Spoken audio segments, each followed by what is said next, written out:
কথা বলছি রেজা ট্রেডিংয়ের পক্ষ থেকে। আমাদের মেঘরাজ ভাই উনি একটি গ্যারেজের মালিক। উনি দীর্ঘদিন ধরে এই গ্যারেজ রক্ষণাবেক্ষণ করেন এবং উনি অনেক দক্ষ এবং ভালো একজন টেকনিশিয়ান হিসেবে এলাকায় পরিচিত।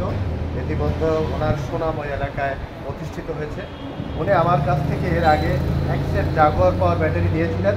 আপনার কাছে একটু প্রশ্ন করতে চাই, আমার যে জাগুয়ার পাওয়ার ব্যাটারি আপনি নিয়েছিলেন, সেই জাগুয়ার পাওয়ার ব্যাটারিটি আপনি সার্ভিস কেমন পাচ্ছেন? আল্লাহর রহমতে খুব ভালো পাচ্ছি। আপনি ওর মাইলেজ কেমন পাচ্ছেন? একটার যে সর্বোচ্চ কেমন মাইলেজ আপনি পেয়েছেন? আমি এক চার্জে সর্বোচ্চ 170 পাইছি। হ্যাঁ, আপনারা শুনলেন যে মেঘরাজ ভাই আমার জাগুয়ার পাওয়ার ব্যাটারির মাইলেজ এক চার্জে 170 কিলো উনি পেয়েছেন। আর উনি এটা পেয়েই আবার উনি এসেছেন ওনার বন্ধুকে সাথে করে নিয়ে। ওনার বন্ধুকে এক set Jaguar power battery Reza ট্রেডিংয়ের পক্ষ থেকে আমরা তাকে দিলাম। এখানে দেখছেন। সবাই ভালো থাকবেন, সুস্থ থাকবেন, সুন্দর থাকবেন এবং রেজা ট্রেডিংয়ের থেকে জাগুয়ার পাওয়ার ব্যাটারি ক্রয় করার জন্য আমি সবাইকে অনুরোধ জানাচ্ছি।